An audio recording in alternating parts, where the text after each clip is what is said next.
Yo Mina, jangan lupa subscribe, kalau nggak aku tembak kepala kalian. 飛び出したくて輝きたくて I said I'll never lose my way.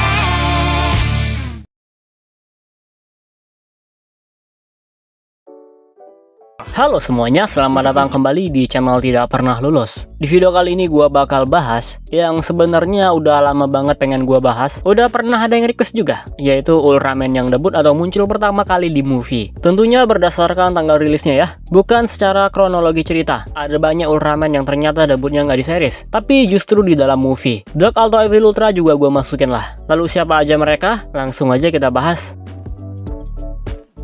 Yang pertama ada Ultra Force, kelompok yang berisi 3 Ultraman sekaligus, Ultraman Chuck, Ultraman Scott, dan Ultra Woman Bat. Mereka juga dikenal sebagai Ultraman USA. 3 Ultraman ini debut di film Ultraman The Adventure Begins. Ini film animasi ya, bukan live action. Diceritakan mereka singgah di bumi, tapi bukan Jepang melainkan Amerika. Planet asli mereka juga bukan Land of Light, cuma numpang doang di sana. Untuk saat ini Ultraman USA beberapa kali muncul di live action, seperti film Mega Monster Battle, UGF-CDC, dan yang terbaru di Ultraman Regulus Force Mission. Kostum mereka di live action itu ada 2 jenis, ada yang pakai latex seperti Ultraman Jepang pada umumnya, tapi lebih keren pakai spandex sih kayak sekarang. Jadi kartun akurat, kalau kalian lebih suka yang mana. Selanjutnya ada Ultraman Zord, Ultraman yang muncul pada movie Ultraman Z tahun 1996. Dia muncul dalam 2 movie solo, nggak punya seri sendiri. Zord berasal dari Land of Vicary. Dia sebenarnya sangat kuat, tapi memiliki satu kelemahan fatal yaitu kotor. Tahun kemarin dia sempat jadi cameo di UGF-TDC, cuma sayangnya terlalu dibuat kocak. Jadi kita nggak bisa melihat kemampuan kerennya seperti di movie. Untuk kostum dari awal sampai sekarang, Ultraman 1 ini masih konsisten dengan kostum spandexnya. Selanjutnya ada Ancient Giant, muncul pertama kali di movie Ultraman 3 The Final Odyssey. Iya, gua tahu 3 dan Evil 3 tuh Ancient Giant, tapi yang gua maksud di sini adalah trio Dark Giant, Camilla, Daram, dan Hydra, serta semua Ultraman kuno di movie itu, yang banyak banget dan bahkan gak punya nama. Mereka ada di bumi sejak 30 juta tahun yang lalu, terbagi jadi 2 faksi, yang baik disebut Giant of Light, dan yang jahat disebut Giant of Darkness. Mereka udah pada mati, kecuali temannya 3 yang terbebas dari segel, tapi ujung-ujungnya mati juga. Next ada Ultraman Justice, debut di film Ultraman Cosmos The Blue Planet. Dia membantu Cosmos melawan Sandros di akhir film. Udah gitu doang peran dia. Sebentar banget lah munculnya. Sampai akhirnya dia muncul lagi di film Ultraman Cosmos versus Ultraman Justice The Final Battle. Terungkap dia ternyata bawahan Delacion. Justice merupakan Ultraman yang memegang teguh keadilan. Saking adilnya, human formnya aja perempuan, meskipun secara perawakan dia adalah laki-laki. Berikutnya ada Ultraman Legend, muncul pertama kali di film Ultraman Cosmos versus Ultraman Justice The Final Battle. Legend terlahir dari fusion Cosmos dan Justice, tapi ternyata mereka hanya kembali ke wujud asli, bukan menjadi Ultraman yang baru. Hal ini juga diungkapkan di beberapa majalah. Di film itu Legend berhasil menghancurkan Giga Endra, pesawat Delacion yang mampu mereset semua kehidupan di bumi. Banget Legend ngalahinnya, padahal sebelumnya semua serangan Cosmos dan Justice nggak menggores pesawat itu sedikit pun. Legend menggunakan serangan Spark Legend, serangan lawan yang dia balikin. Selanjutnya ada Ultraman Zero. Siapa yang nggak kenal sama Ultraman 1 ini? Zero muncul pertama kali di film Mega Monster Battle Ultra Galaxy Legend. Dia diceritakan sebagai anak Ultra Seven yang mencoba menyentuh Plasma Spark. Karena hal ini dia diasingkan, tapi tetap mendapatkan bimbingan dari Leo. Setelah kemunculan di film ini, Zero muncul terus-terusan setiap tahun, nggak pernah absen sekalipun. Minimal 1 entry dia ada, entah numpang lewat ataupun masuk recap. Next ada Ultraman Belial. Ultraman 1 ini debut bersama dengan Ultraman Zero dalam musuh utama di film Mega Monster Battle. Awalnya Belial adalah Ultraman yang baik, sahabat sekaligus rival Ultraman Ken, tapi dia sakit hati karena tidak dihargai. Dia mencuri Plasma Spark dan dibuang. Di saat itulah dia dirasuki alien Reblood. Belial kalah di akhir film, tapi sebenarnya dia belum mati. Selanjutnya dia muncul terus-terusan menjadi musuh bebuyutan Ultraman Zero. Bahkan setelah dia mati sepenuhnya, versi lain dirinya malah dimunculkan. Selanjutnya ada Ultraman Saga, muncul pertama kali dan satu-satunya di film Ultraman Saga. Dia merupakan hasil fusion Ultraman Dyna, Ultraman Cosmos, dan Ultraman Zero. Saga muncul untuk melawan Hyper Zeton Imago, salah satu Zeton terkuat yang pernah ada. Saga memiliki kecepatan tinggi, pertahanan yang kuat, dan serangan fisik yang mematikan. Dengan kemampuannya ini, dia masuk ke dalam golongan God Ultra di sebuah majalah. Dan seperti yang gue bilang tadi, Saga belum pernah comeback sekalipun. Sayang banget ya, padahal desain dan gaya bertarungnya keren parah.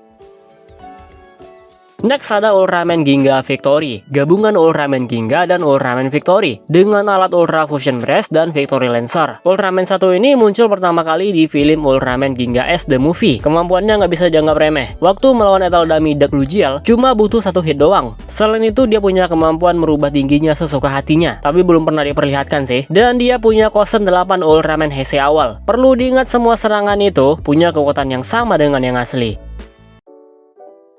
Berikutnya ada Ultraman Torigia yang muncul pertama kali di movie Ultraman RB. Dia awalnya dikira udah mati, tapi di post credit scene masih hidup dan malah menyapa penonton. Torigia digambarkan sebagai Dark Ultra yang licik. Dia sangat menikmati penderitaan orang lain. Jahatnya tuh buat happy-happy doang. Inilah sifat yang pertama kali ditunjukkan di dalam film. Setelah itu terungkap kalau sebenarnya Torigia adalah Ultraman yang baik dan cerdas. Sahabatnya Ultraman Taro malah. Tapi gara-gara melihat Hikari yang jadi hunter Natsurugi, dia malah ikut-ikutan pakai kekuatan jahat. Ultra Woman Jirigyo adalah bentuk Ultra Jirigyo. Awalnya kan Jirigyo itu kaiju, tapi kekuatan ini berevolusi ketika digunakan oleh Asahi. Jadi Asahi masuknya human host. Ya, walaupun sebenarnya dia bukan manusia. Jirigyo debut di film Ultraman RB The Movie. Dia memang gak kuat-kuat banget kalau berantem, tapi dia punya kemampuan healing. Ultraman yang udah kehabisan tenaga bisa dia pulihkan lagi. Dan gak cuma satu Ultraman doang, bisa banyak. Gimana, mantep gak tuh? Masih di film yang sama yaitu Ultraman RB The Movie, ada Ultraman juga yang debut di film ini, yaitu Ultraman Group, hasil fusion Ultraman Rosso, Blue, dan Jirigyo. Di dalam film ini penampilannya full CGI dari awal muncul sampai akhir film. Tapi ya gitu, nggak bagus-bagus amat. Gue cuma suka pertarungan dia yang terbang-terbang, tapi sisanya malah aneh. Di UGVNGA untuk pertama kalinya dia pakai suit. Next ada Ultraman Reiga, muncul pertama kali di film Ultraman Taiga New Generation Climax. Dia merupakan gabungan 11 Ultraman New Generation, mulai dari Ginga sampai Trigger Squad. Tapi fusionnya harus di final form atau bentuk terkuat. Ada Ginga Victory, XZ Beta Spark Armor, Op Trinity, Jit Ultimate Final, Group, dan Taiga Tristrium. Dengan banyaknya komponennya, dia disebut sebagai salah satu Ultraman terkuat sepanjang masa, tapi belum masuk golongan God Ultra. Selanjutnya ada Evil Trigger, Evil Ultra yang muncul di film Ultraman Trigger episode Z. Identitas aslinya adalah Zabil, manusia kuno yang bertekad melindungi bumi tanpa bantuan Ultraman. Tapi dia malah mengincar kekuatan Trigger supaya bisa jadi Ultraman. Agak lain emang villain satu ini. Secara penampilan, Evil Trigger mirip banget sama Trigger. Ya wajar karena di wiki dia masuknya cloningan Trigger. Meskipun dia tercipta dari cahaya, tapi karena Zabil ini sesat, ia auto jadi kegelapan. Makanya namanya Evil Trigger. Dia terinspirasi dari Evil 3 ya. Dan yang terakhir ada Ultraman Dinas. Iya, sebenarnya lebih cocok disebut Ultra Woman sih, karena identitas aslinya adalah alien wanita bernama Dinas. Tapi karena kesalahan produksi, malah namanya Ultraman. Dinas berubah menjadi Ultraman karena cahaya Dyna. Gak sengaja sih sebenarnya. Ultraman ini punya kekuatan kaiju sesuai kemampuan human formnya. Dan dari film Ultraman Decker Journey to Beyond, bisa disimpulkan kalau Dinas adalah bentuk tidak sempurna Decker. Tapi masih menunggu konfirmasi lebih lanjut. Jangan telat mentah-mentah.